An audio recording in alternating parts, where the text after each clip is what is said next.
Hello. Hi.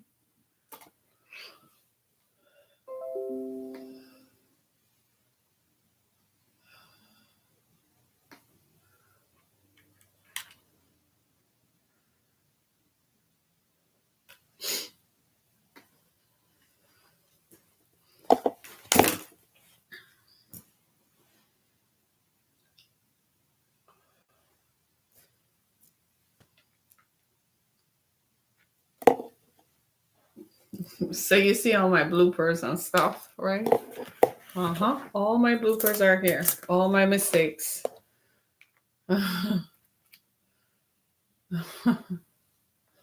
All my mistakes.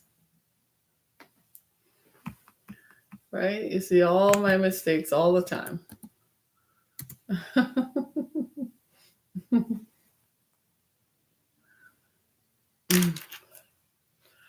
Wow. To be a person. What does it take?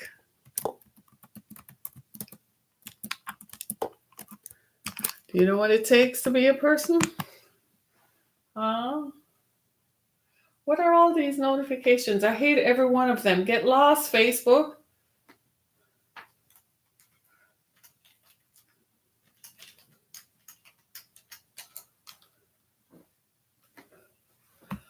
So here we are. How's it going? Hey, good morning. And how is it going to everyone?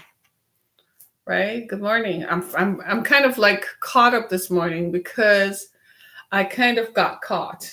You know, I got into a situation where I thought I was on time and then I got caught up in traffic. And I thought I was on time because you know how it is, you leave early, you do everything to be on time, and then you find yourself suddenly not on time, right? So I did try. I did try. I did try. I really don't know what happened. I really can't tell you how much I tried, but know that I tried, and the fact that I tried is enough. Right? So we're just gonna leave that as it may and say, well, Miss Gamma tried. She did try, right? Miss Gamma tried. So it's Monday and it's Motivation Monday. I am just so glad that I made it with 4 minutes to spare because uh, an hour ago it seemed impossible. It seemed like it was not going to, I wasn't going to make it until 11 o'clock because the traffic, 696 eastbound, was incredible. Hey, thanks for joining Periscope. It's your first day, Mr. Big, 1183. Interesting name, Mr. Big. I just want to know what makes you big, right? What makes you big?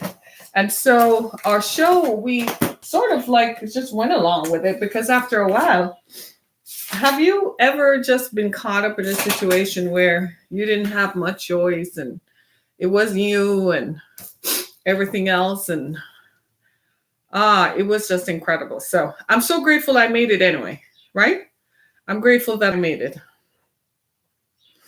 I'm so grateful that I made it. It's amazing to me that uh, it's amazing to me. So it is Monday and it's Motivation Monday, and I don't want anyone to feel uh uh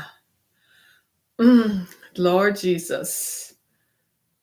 It's just incredible. So this past weekend, my daughter graduated law school. So shout out to Alexandra McLennan, my oldest daughter, graduated law school. It represents a lifetime of the culmination of something she had been working for all her life. Towards the end of it, she kept saying, "I've been in school all my life." She kept saying, "This is all I've ever worked for. This is all I've ever wanted to do." And I kept pushing. She pushed herself. And when you find young people who are ambitious, and who are eager to fulfill their God-given destiny and who are eager to accomplish something, you push them. Even when they don't want to be pushed, you still push them, because we know that at the end of the day, accomplishment is everything. And there were times when she wanted to throw in the towel, she wanted to give up. It happens to all of us. Yeah. Ambition is something else. And having a goal in front of you is no mean thing. I think in a lot of ways, we look at people who have accomplished great things and we tend to forget what it takes to get them there, right? We tend to overlook the process of what it strives for, what it represents. We often look at people who have accomplished incredible things as if, wow, I could do that. I don't know that many of us are cut out for accomplishment, because from what I have seen, it takes grit and determination to complete it. I can testify to that because I am a living witness.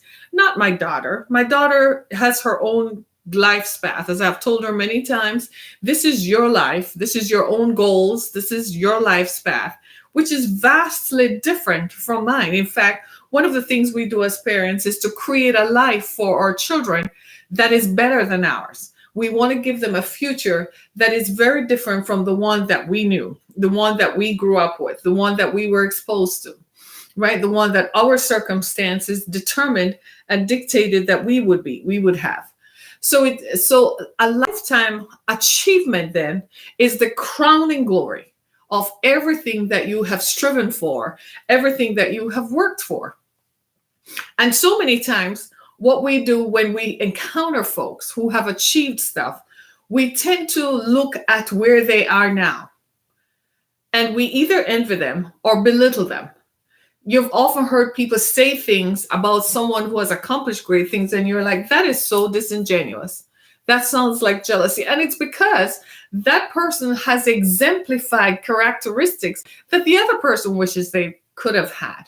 And so they want to be in your shoes. They want to see and to receive the accolades. So many people want to be, but nobody is being.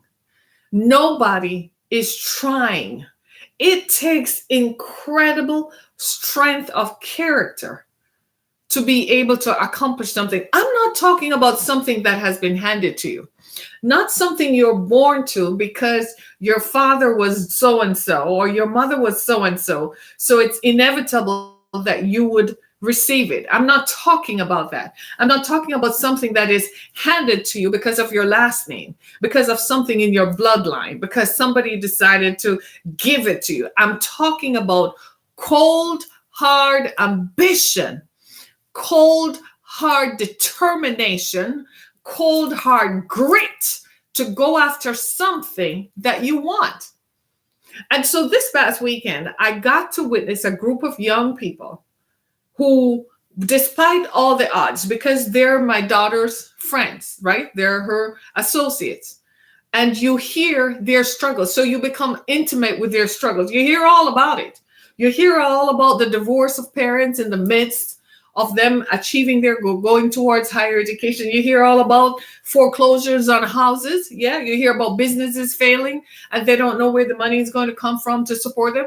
You hear all about the parents who lost their jobs while their kid is pursuing an advanced degree. And you're like, oh my God, what is going to happen now? You hear all about it. So I got a chance this past weekend to see these young people walk across the stage and to receive their degree of law. And that to me represents character because it shows that they were determined enough. These are people who have had, in some cases, some of these folks not only had a bachelor's degree, some of them had 2 master's degrees. There was one young man who had 1 bachelor's degree, but he had 2 master's degrees and still pursued an additional advanced degree. Now you can say maybe he just likes to study, but to me, it shows some character, right? It shows that he's interested in becoming somebody. He's interested in going further. I often tell my children that because of our ethnicity, it's required of us to be 20 times better than the next person. That in order for you to get what you want, you have to stand out. And standing out means you have to look different, sound different. And I keep saying, well, how are they going to find you in a crowd where everybody's face is familiar if you don't stand out? How are they, when they're scanning resumes, if your resume doesn't stand out, how are they going to find you? You have to stand out. So you have to be outstanding. I tell my children that the only reason why I've been able to commiserate and be in some of the environments I've been in is because I stand out. And I said, it's something that apparently attracts a lot of envy from others, but sucks to be them. And I say that sincerely, that you didn't pay the price to be me. A lot of people want to be you. I see that every day. People want to, they come around me and they try to, what they're really searching for is, I envy you, I want to be like you. It's not the people who genuinely admire you and are humbled by what your walk. These are people who just look at you and they're like, I want the exact same level of respect. I want the exact same attention that you get. And they want to be like you. And I am always, to this day, this is me. Do you really? Really?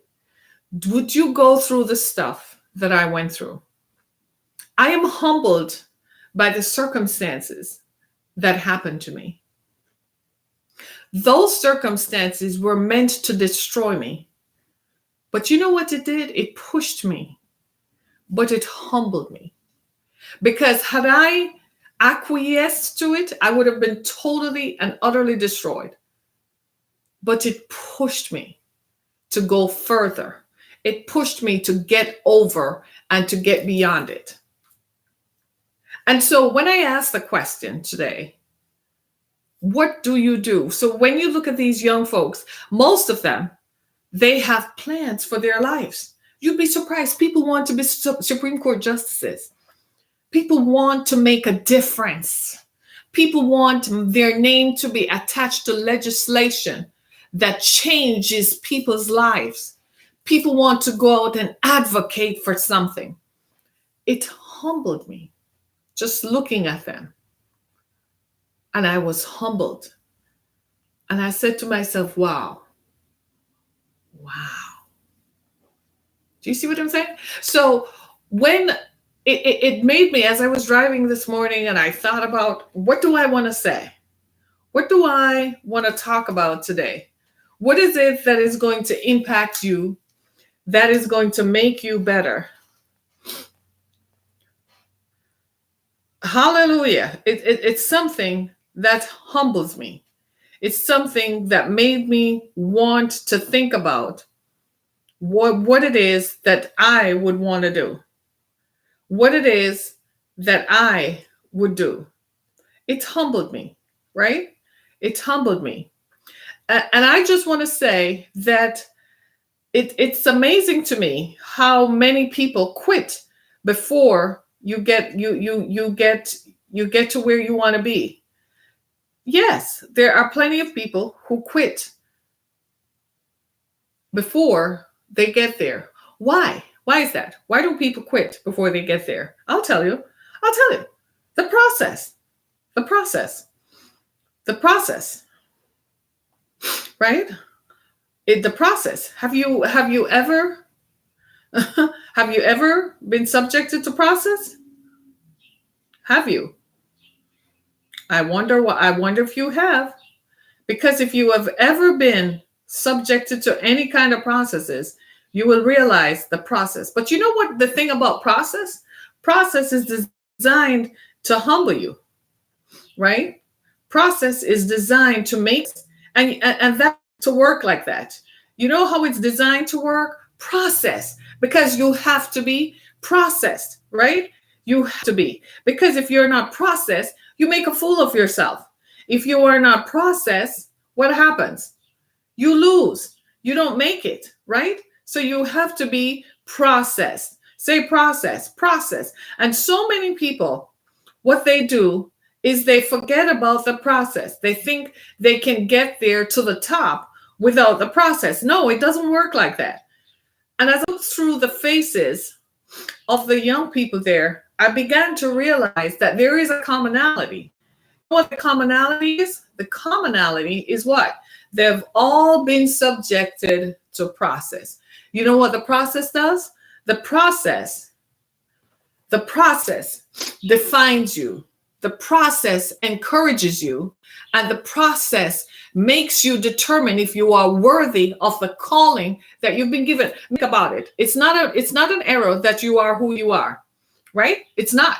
It seems like it's an accident. Sometimes destiny, what people refer to generally as fate, appear to be an accident, but it's not. Some of you say, well, literally, I got to a point where I was just pushed into this, or I went for an elocution. I went for a trial. I accompanied a friend, and next thing I knew, I was the one who got the job. I was the one who got the casting. I was the one who was casted. No, it's not an accident. It's process. What happens is we want to obviate the process because we don't like the stuff that comes. But if you miss the process, chances are you're going to miss everything. You've heard me talk about this all the time. This is no stranger to you. I talk about it. In the process of me becoming an author and speaker, you're listening to me because you find me credible, right? The only reason you're interested in me is because you know that I have a story to tell. So you will listen to what I'm saying because I have been proven by the process, right? So you know that the process worked. So now you will listen to me because when you look at it, I have the solution because I have been processed. Part of the problem is that so many people today don't want to walk through the process. They want to get to being great. But there's a young man on my Facebook page who talks about, I see greatness in you. And I often ask myself, I say to myself, does he understand what he's talking about? Because those people you are looking at, have you identified that they have overcome the process? I guess he's going to find that out later. And the thing about it is, in culture, men are more celebrated than women. Now, if a woman kept saying she sees greatness in men, in people, they would dismiss her. They would say she's irrelevant. But because he's a man who sees it, they're like, wow, wow. And my thing is, have you seen their process? Do you know when I'm talking to people, what makes them interesting? I don't care what you do for a living. It's not about whether you are a CEO for me. It's not about whether you're a scientist or you're a neurosurgeon. As many people as I have come across, it's not about whether you're a college president. You know what makes you interesting to me? Guess, your process. I want to know the journey to you becoming who you are, what happened to you. And the more it's studied and the more dangerous it was, is the more you have my attention. There's a young man today. He's not young anymore. He's married to Beyonce, Jay-Z. For years, when people were talking about him, I never gave him the time of day. I thought he was just another rapper, just another. I sat down one day. Happened to be in a beauty salon. I was getting my hair done. And for whatever reason, I had an appointment, and nothing irritates me than wasting my time. I had an appointment, and when I showed up, I had to wait for her. Talk about process? Yeah. And I was like just sitting there, and she had the TV on. And there was an interview with him. And in this salon, everybody stopped when he was being interviewed. He was being interviewed by Oprah, right? When she had just started OWN. That was like, what, 7 years ago, 6 years ago. Everyone stopped. So I said, wait a minute. Everybody in the salon is listening to this man whom to me was just a rapper. So I stopped to listen. I listened to his life, and it changed my perception of him. Suddenly, he earned my respect. He was no longer just a rapper. He was great because of the process. When I listened to him, you could tell that he had been humbled by the process that brought him to greatness.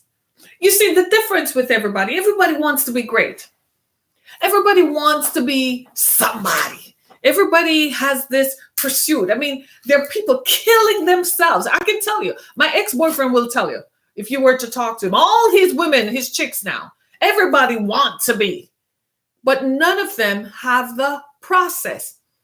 And all they're trying to do is to try to be somebody, try to walk in someone else's shoes.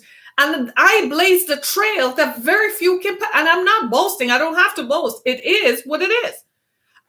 And I'm looking at him and I'm like, they're just trying to catch up with something that has left them behind. Process. You can't become great without process. There is a process. And so my message to you today is to get out of it, right? Get out of the humdrum. Get out of the stuff that is preventing you from becoming great. So many people today, right? So many people want to be great. I mean, it's filled. There's a plethora, and people are just, I am great. What makes you great? Have you been through the process? I was saying to someone, to my children the other day, my children and I talk a lot. You can tell, right? And I was saying to them today, sometimes you have to be careful of the people who are quiet. Those are the ones who have the greatest story to tell. The people who are quiet, the people who sit back sometimes and let it go. When I go into environments, it's my personality that speaks. I don't start talking. I usually sit still. Sometimes nowadays, I'm kind of like, I don't want them to even point me out. I don't even want anybody to recognize my face I'm kind of like, but the process that brought me to this point speaks greater than any words that I could have said. It's all about the process. So I want to encourage you to get out of it. Many of you are surrounded by people who are robbing you of your desire and your energy to push you forward. Get out of them. Get out of it. Get out of it. Right? Many people just attach themselves to you. Many people just want to be in you, just in case you make it. You know why they're hanging around with you? Just in case you make it. They can claim first digs that they were there. Oh, I was there with him. I was there with her. So I get to ride in the limo. I get to be seen on TV with them. Get rid of them. Get out of it. Right? So many of you are working jobs that you find no meaningful in. Yesterday, I read a report on the New York Times, and it was written by a man who had gone to Harvard Business School. And as you know, the cachet that says Harvard Business School is almost an entryway into the best jobs available. In fact, the writer talked about it. He talked about the fact that immediately after graduating from Harvard, guess what happened? A plethora of jobs became available. He applied for every one of them and was denied every one of them. So he became an investigative journalist. And in becoming an investigative journalist, he found that he thrived. He found his niche. He found what he had been called to do. So they went to his graduating class, went to a reunion. And he said the people were there who were miserable. What is wrong with people being super wealthy and accomplished and miserable? And people were like, oh my God, if I could just work at something I really like, when I die, is anybody going to care that I made a return of a percentage point? And he listened to it on and on and on. You know what he found? You ready for this? Guess what he found out? What we're talking about. He found out something you and I have known all the time, have always known. We knew this already. Guess what he found out? That the people who had been denied and who had to go create something for themselves were the happiest and the most fulfilled. Some of them had made a lot of money because some of them had to start a hedge fund on their own. But some of them, they literally had to start all over from scratch. They literally had to create something. They literally had to start a startup in order to make it. And back then, people used to laugh when you had a startup. When I started Exodus, people laughed at me. Did you know that? Yeah, people with established nonprofits, those people who were working there laughed at me. What does she think she's doing? Who does she think she is? Where she comes from? She just thinks she can land here and take over what we've been doing for 17 years. One person told me, I've been writing grants for 18 years. I've been doing this for 18 years. And you just suddenly come on the scene and you want to tell us how we did that. They went on and on. Do you think I listened to any of that? I was like, I don't have time for you. I'm here to do the work that you didn't do because there is a gap created that apparently you didn't fill. Process. Get out of it. Right? And the thing to me, one day I had to stop and I said, hang on. I said, excuse me. I said, do you think that I just got here? I said, you don't know anything about my process. I said, if you really knew anything about me, you would know that I have been through that process. And you would treat me with a little bit more respect than you are right now. And I just kept it moving. And my partner who was there with me, she just looked at me. And I said, but they don't know anything about me. They don't know what I went through. They don't know that I had been dragged by my hair across the floor. They don't know what the justice system had done to me, run by the good old boys network who are the white patriarchy. They don't know that I was standing in a courtroom where my ex-husband dared his attorney, called me a whore in a courtroom in front of people of my community that my daughter went to school with.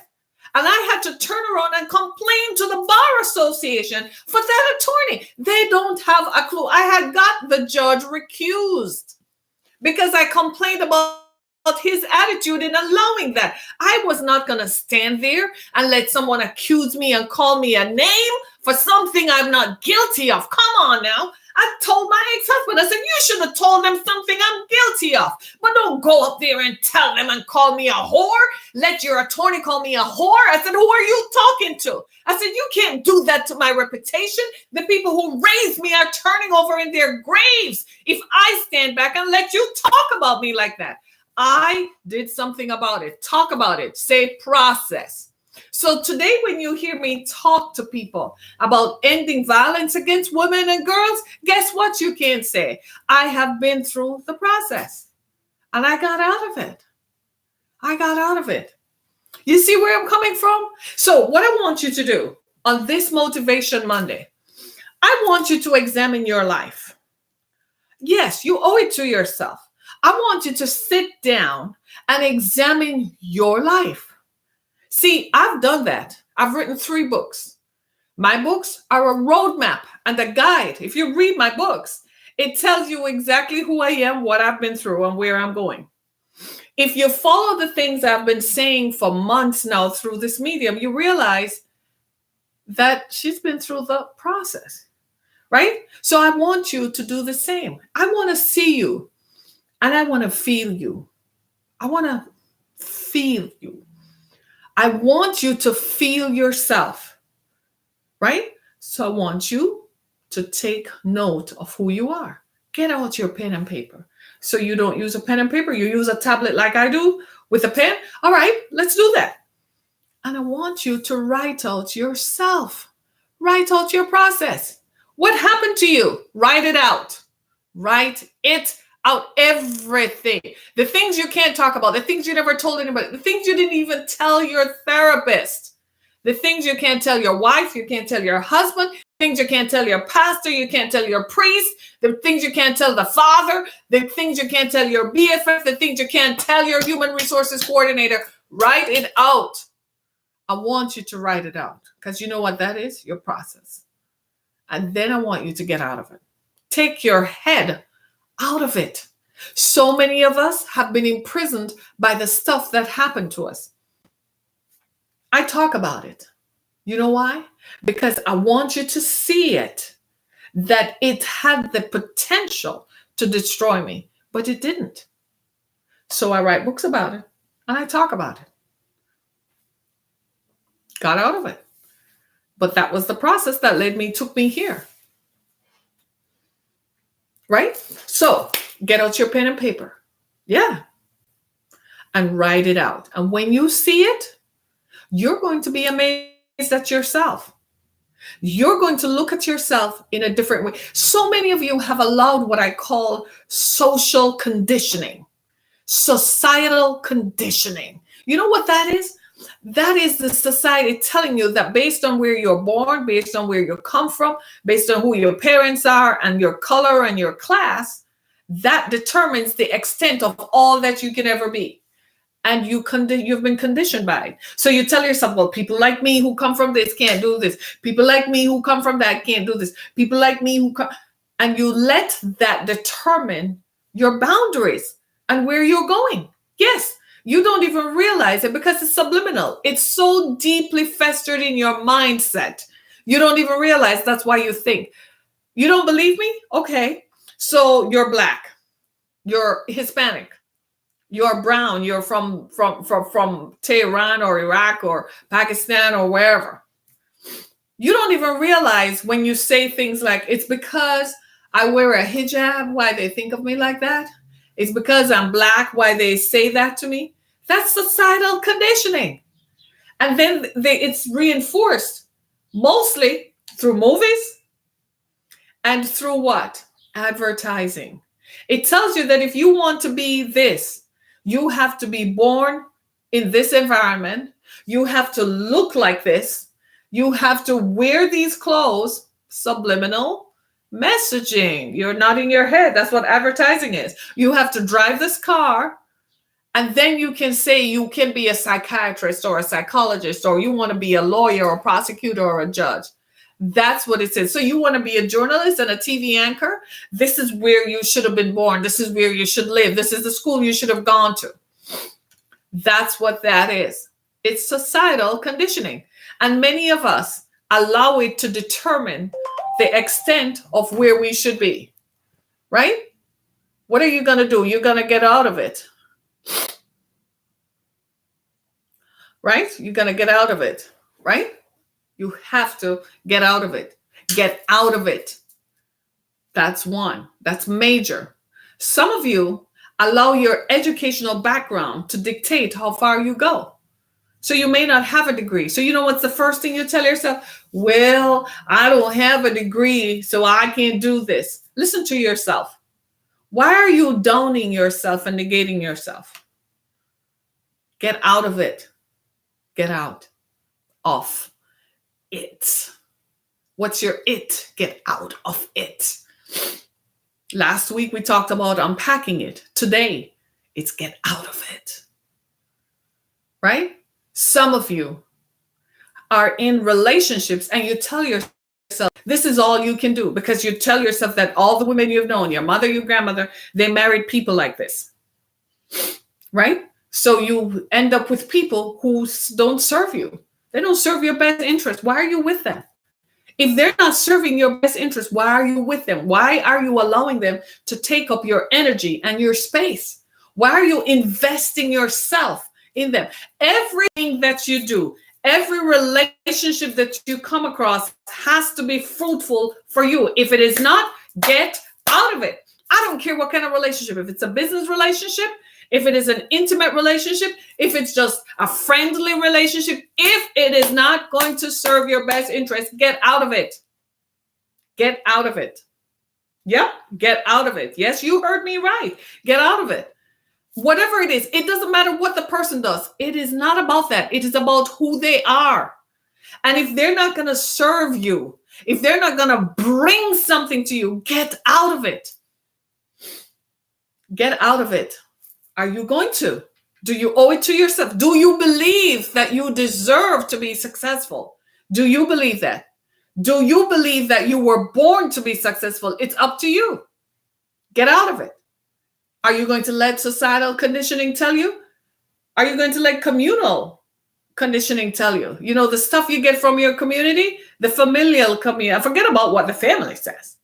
So because all the women in your family have ever been with deadbeats, men who didn't help them, that's what you're going to do? Oh, well, Harriet, if I do that and I show up for Thanksgiving dinner, they're going to tell me that I'm a lesbian. Baby, they did that to me. I have my mother's 2 sisters. My family. Yes, they did. For years, that's all they had were deadbeats. And I don't do people who don't serve my best interests. And one day, one of them said, well, when you bring someone, is it going to be a she? I kid you not. And my mother was sitting right there. She never corrected her. She never said, why would you say that to your sister? Never said a word. Never said anything.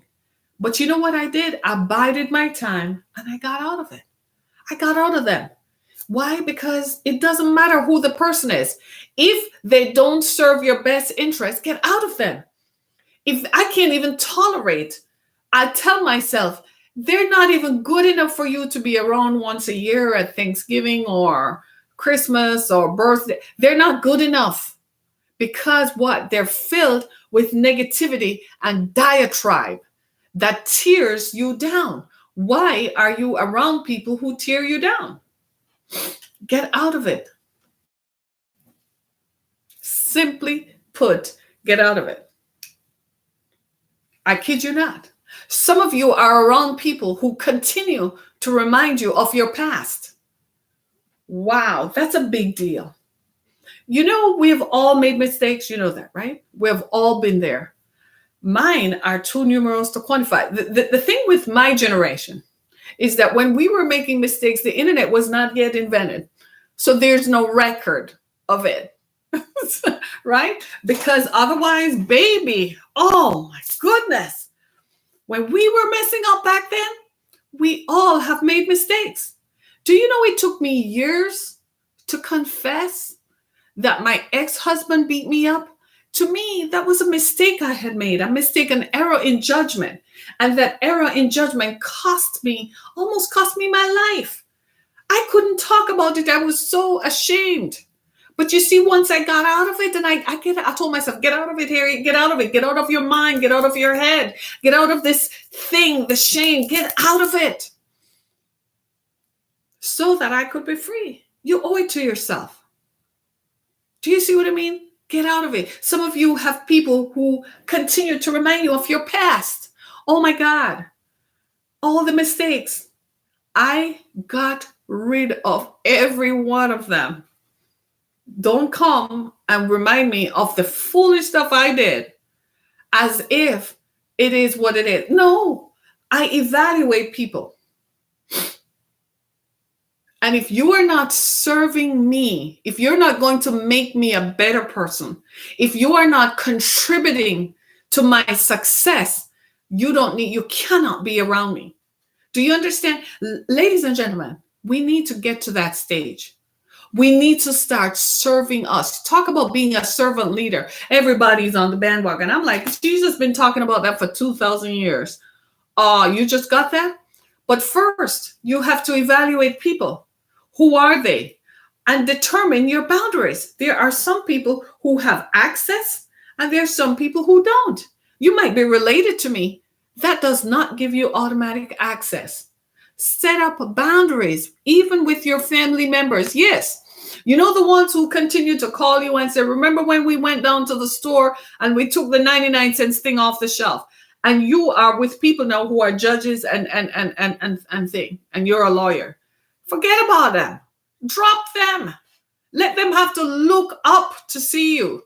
My grandmother used to tell me to walk with my head held high. She used to say, no matter what happens to you, always walk with your head held high. Walk in such a way.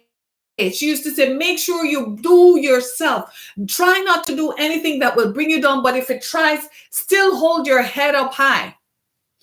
To this day, I have never forgotten that. I kid you not. To this day, I have not forgotten. So when they come and they bring those things to you, still hold your head up. Give thanks for the process, because it's the process that made you who you are today. All the stupid stuff we did. You know, some of you paid more than others. Some of you went to jail for stupid things. Give thanks anyhow. You're out now. Do something about it, right? Create something that is going to improve and empower the lives of others so they don't make the same mistakes, and get out of it. You don't have to say anything to your family members. You are showing them by how you live that you are different from how you were. Oh, because now how you were is different from who you are. And the evidence is contained in your personhood. The very person standing in front of them no longer matches the description of what they used to describe. I had to remind a family member of that last year when they tried to bring stuff to me after my mother had died, still mourning, still grieving. And when they tried to do that, I had to say, excuse me, who are you talking to? I said, lady, just because you're related to me does not give you the right to tell me that. Now, the next time you call me, if I allow you to, this is the conversation we're going to have. But do not ever call me and discuss this with me. I set up the boundaries. You know what happened? Never did. They see me from a distance. Some people need to see you from a distance. You ought to be the city on a hill. Let them look up. Let them look up. Yeah, you. Oh, what are you thinking? That you don't deserve that? See, that's the problem. We got to change your conditioning. We got to change it. So many of you allow the things that happen to you. You carry it in your person. You know what it is supposed to do? It's supposed to be part of your aura. It's supposed to be the stuff that makes you distinctive. So when you're in a crowd, people know you are somebody. You stand out. They don't know exactly why. They may not know the exact specific circumstances, but all they know is there's something about you that makes you stand out. And then you sit down and sip your tea coolly, like nothing. Yeah, hello.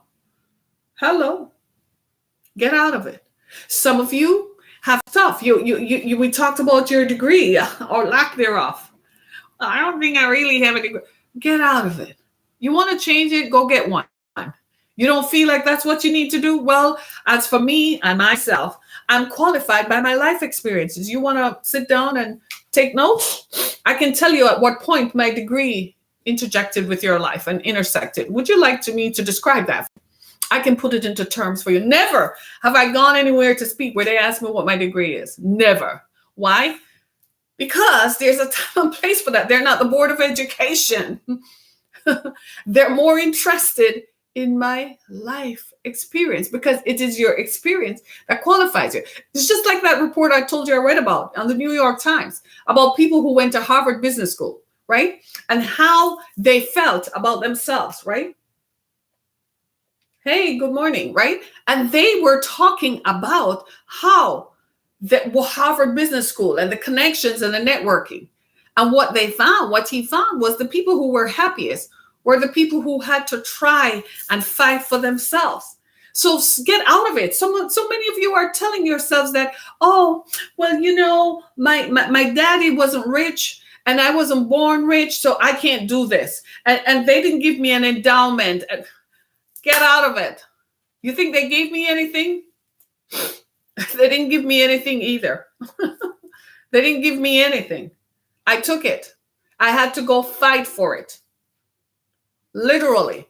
Some of you, because of your ethnicity, you tell yourself that you're Black and you come from your descendants of slaves. Walk with your head held up high. You are descendants of kings and queens. They took only the best to come over here. Hey, that's how you need to look at it. Get out of it. Get out of it. We tell ourselves, the recording in our heads, we tell ourselves all the negativity, all the stuff, and we don't pay attention to what is good about us. That's why I want you to take pen and paper. Are you going to? Right? Are you going to take pen and paper? And you're going to write down your process. You're going to write down everything that happened to you, the good, the bad, the ugly, and the indifferent. You know what's going to emerge? After a while, you're going to say to yourself, really? I went through that? I survived that? You don't even realize that that's the stuff that makes you up. The other day, I went to my youngest daughter's school. And I've told you for years how I'm an immigrant. And when I came to this town, Detroit, Black women in particular never talked to me, I couldn't get anything done through them. White women, on the other hand, were like, okay, come over here, we'll show you how to do this.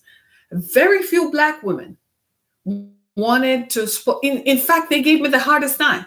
To this day, I get the hardest time. I walk in somewhere and they're there and I'm like, oh my God, I'm going to suffer for it now. No matter how nice, how pleasant, no matter how I try to make jokes, I don't know what, I can't help them. Because they're living in their heads about something that happened 400 years ago that had nothing to do with me, the person. So I show up at my daughter's school, my youngest daughter's high school. And what we had to do was we had to go through security. So it's the end of the school day and it's security time. So I walk up to the security and she was interacting with some other students. So I waited my turn. My turn looks like it was never going to come. Finally, she deemed it was my turn and she said, yes. She didn't say, can I help you? What can I do for you? She said, she looked, first of all, while she was interacting with them, she was looking me up and down. And then she said, yes. So her attitude and her manner were so aggressive. She brought out the tiger in me. I had learned, you see, that when they speak to you like that, don't be coy, don't be nice, because they're rough. Give them back the roughness. So when she said yes, I said, excuse me, I need to go upstairs to get my daughter. I answered her back in the very same way that she spoke to me. She backed up. And the people around her looked at her because she was thinking that because of how I look, I'm probably going to be gentle and I'm probably going to not respond to her aggression. Girl, I could slap you down and make you lose your job. One phone call to the district and she would have been out of a job. Don't play with me like that. So when she began her foolishness, I'm not entertaining it. Do you see what I'm saying? You got to write the stuff down. And I didn't get to that place because for years I felt sorry for people. I didn't want people to lose their jobs. But you know what? People were taking delight in making sure that I had a bad turn because they thought they just need to give somebody a bad turn and it was my turn. Do you see what I'm saying? Because of this inherent jealousy over people's skin color, I'm like, don't judge me by that. You better judge me by my accomplishments. You want to come line that up? We can take it out and put it back page by page and line it up. Then you can try to talk to me because that you can't live with. Do you see what I'm saying? Take pen and paper. Write your stuff out. You know what you're going to find? This is going to be you when next you look at yourself. You're going to look in the mirror and you're going to shave if you're a man. And you're going to say, but this doesn't match who I am. You're telling me that I'm greater than what I have allowed blame yourself. I have allowed myself to believe about me. And you're going to change. Suddenly you're going to walk taller. You've been driving around this town like this with your head held high. I don't care if you spent 25 years behind bars for something you didn't do or something you did do. But it's what you have made of yourself that matters. Come out of it. Come step right out of it and step into your destiny. Come on now. Step it. Come on. 1, 2, 3. Step into it. Get out of it. So many times we have allowed others to determine the length of where we should be. Right? Right? We have allowed others to tell us what we should do, right? You can't let that. The only person who should define you is you. All the circumstances I've been through, Dr. Simpson, all the stuff I've been through, honestly, guys, all the stuff I've been through, you know who was my biggest critic? I had to talk myself down. Did I have mentors? Yes, one died. She died before I even begun. But she had sown the seed and set it up. She's the one whom I hope is looking down from heaven and saying, look at my girl go. She listened. Everybody else was so busy wanting to this day. People just want to say stuff about you. They don't know anything about your process. Or even when they do know, because I'm public. So the public knows, even when they do know, they still want to tear you down. Even when they know your process. It's just like some of your family members. They know your process. They know you went through it. They know you've been through it. They know you've survived it. And they still want to tear you down. Get out of them. Do you have to talk to them? No, I am giving you permission today to divorce some of your wicked family members. You know, those who talk about you, and every time you go around you, all they do is remind you of it. Get out of them. I'm giving you permission today. I am giving you permission today to do that. And I'm giving you permission to divorce some of you from your lifelong friends whom you've known for over 30 years. And when you look around, there ain't nothing there. And you look around and you're like, man, I could have had a dream Some of you are going through some of your papers and the stuff you've had, and you realize you used to have a dream to do stuff, but you let some joker convince you not to do it and talk you out of it. You know where that joker is today? Live right next door to you, keeping tabs on you. Live right down the street, round the corner, the next subdivision over. And you could have been. And every time you see somebody else doing exactly what you know you should have done, get out of it. It's time to divorce them, right? It's time to divorce them. It's time to divorce them. Some of you have friends whom you pay the bill for. Oh, did I just say that?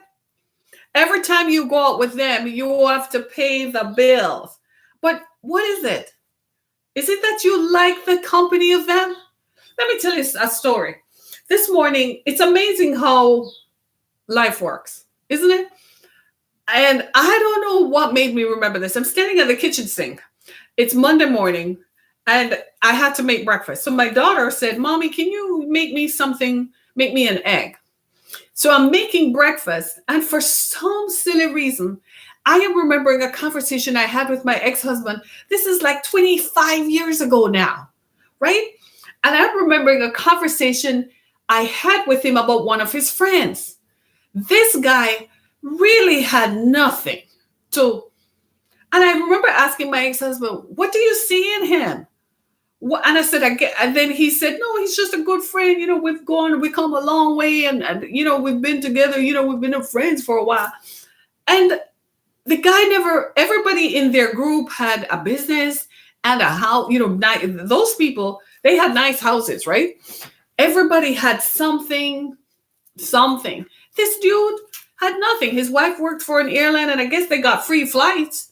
But because it had come to their age and they didn't own a house, and everybody around them had. And this guy was just, my ex-husband and they were constantly on the phone. I could never understand it. I said, what is it? I could never understand it. The guy didn't like me. So I was like, why do you keep talking to him?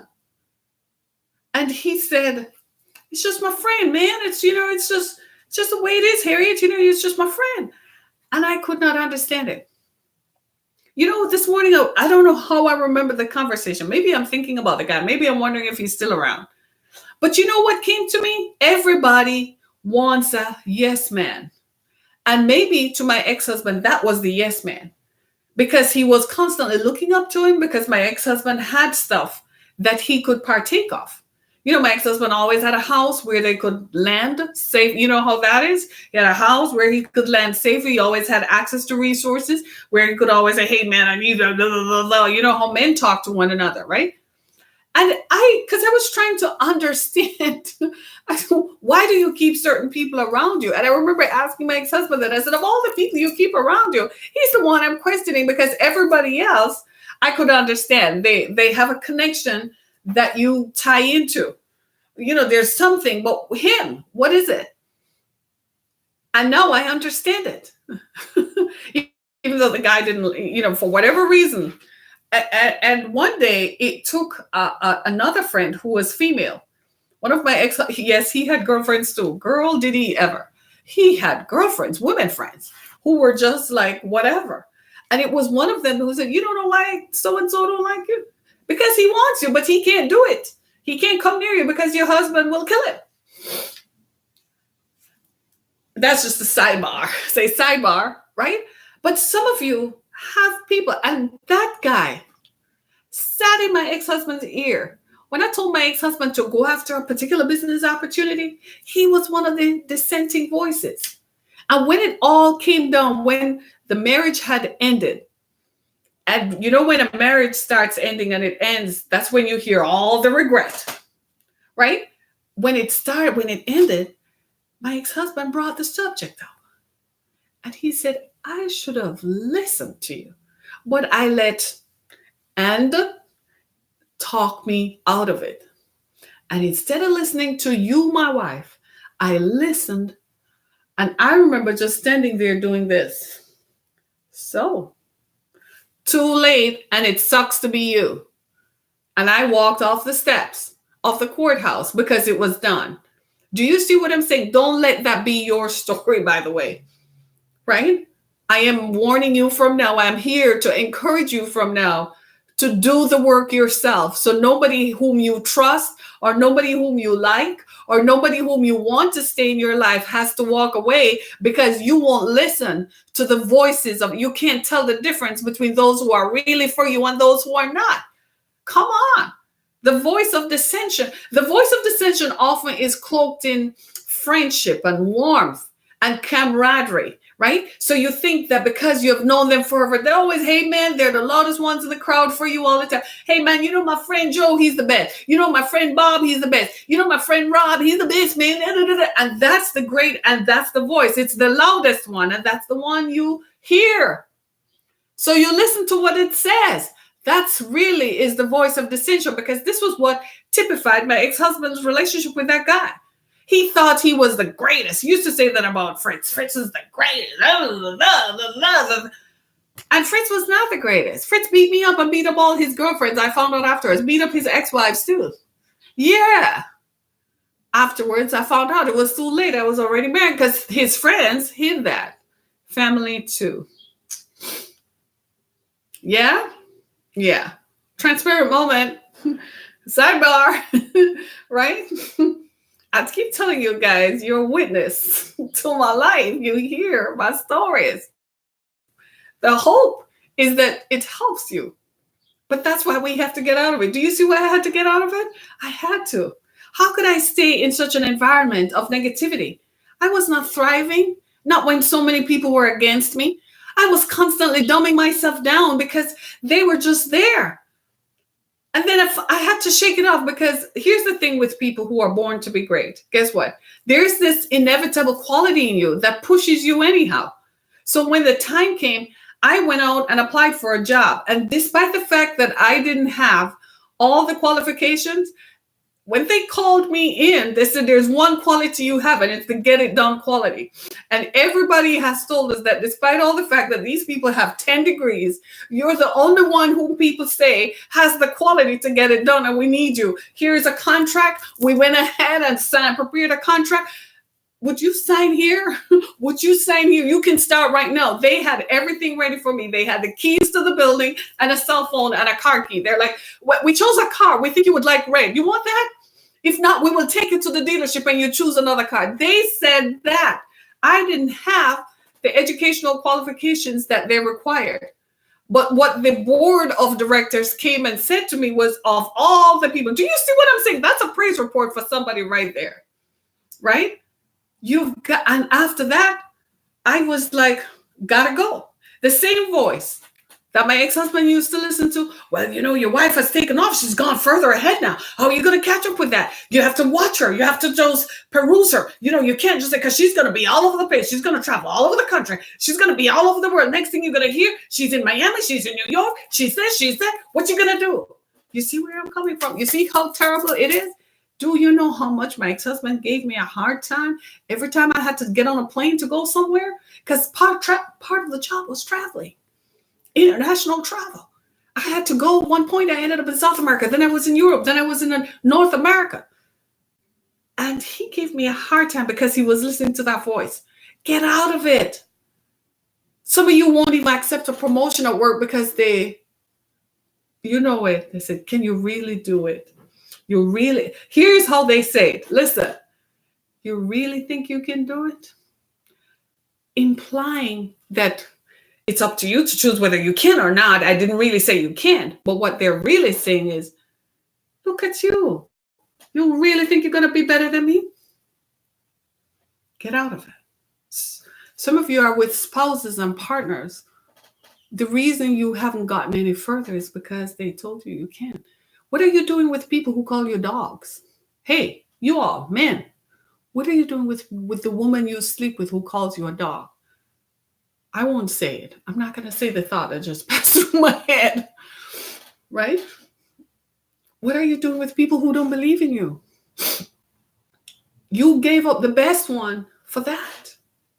That's what you're asking yourself.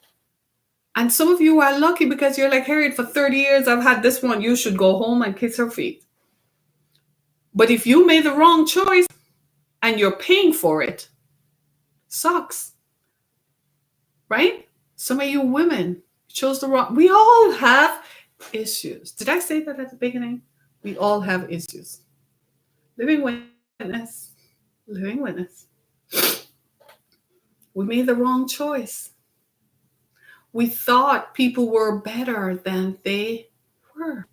We looked at people and there was something in them we saw that could be great, but it wasn't our voice that was the strongest.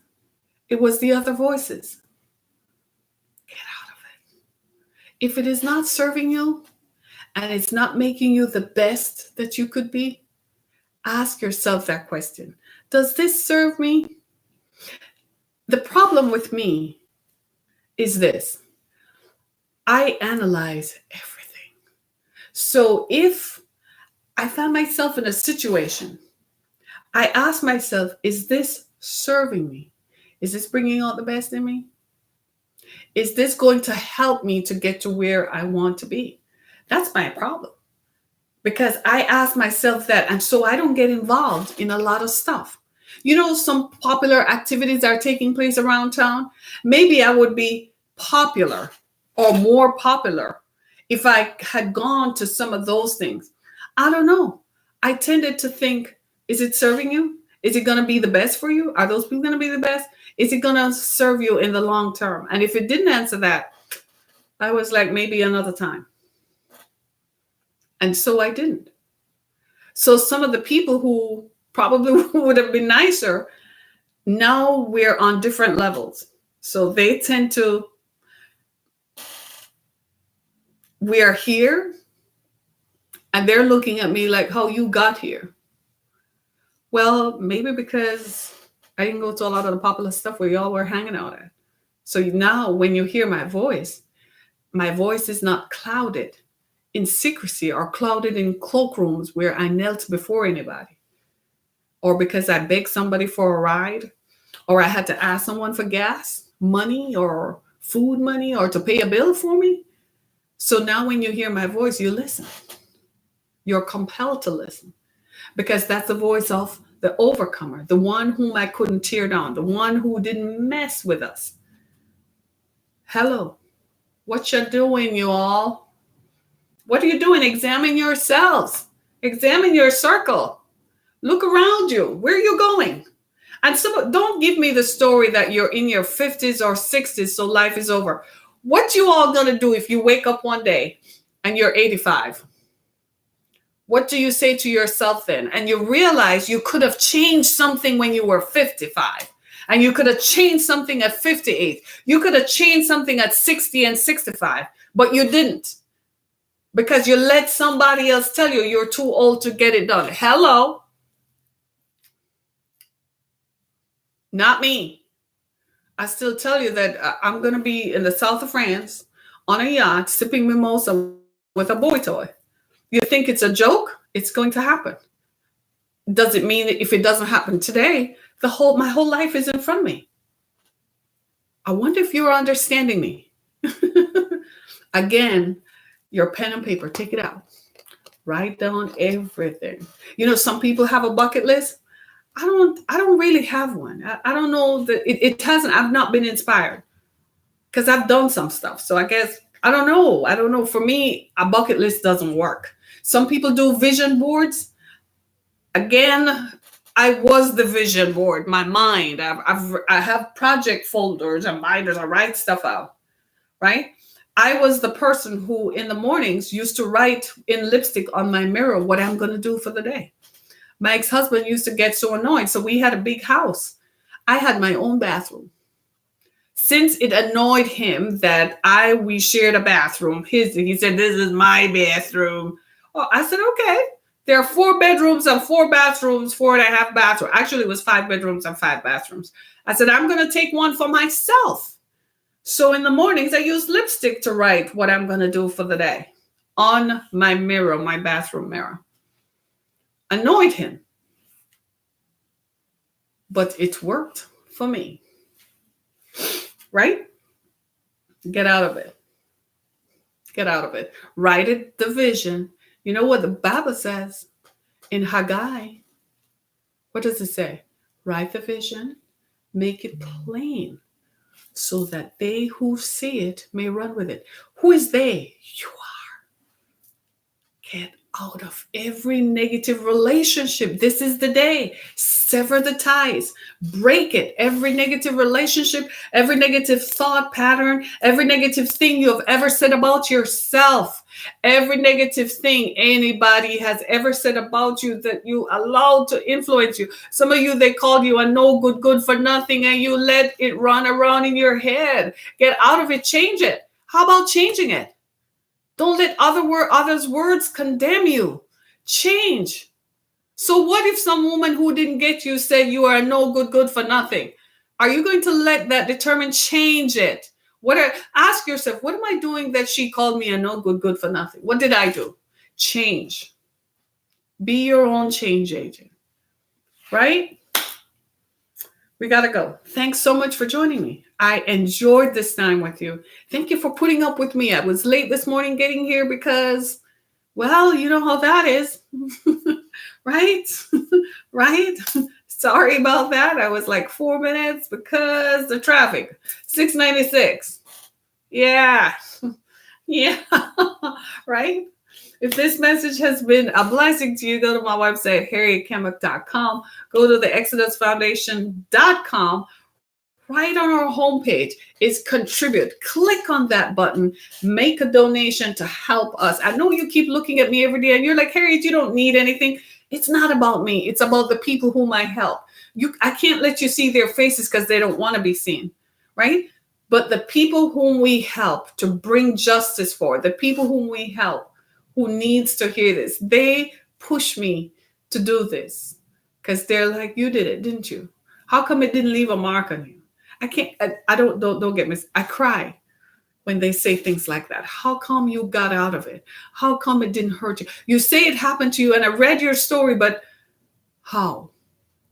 So you're helping me help them. So the exodusfoundation.com, right there on the homepage, click, help us. I don't care if you give $1. Every dollar counts. So you only have 90 cents, give 90 cents. You only have $1. We don't have a specific dollar amount. Make a donation today to help us continue to do what we do. And as usual, go buy my books. That helps. Harriet Kemmick. My books are everywhere. Anywhere books are sold, anywhere in the world, you can find my books. Thank you and thank you. I love you all. I'm feeling the love. Thank you. I'm feeling the love. I'm feeling it. I love you too. Thank you so much for joining. Be blessed, everybody. Have a nice day. How about that? It's Monday. Wow. It's Monday. It's Monday. It's just Monday, isn't it? What a day. We had such a weekend, stormy weather and all. Thanks so much, everybody. Be blessed.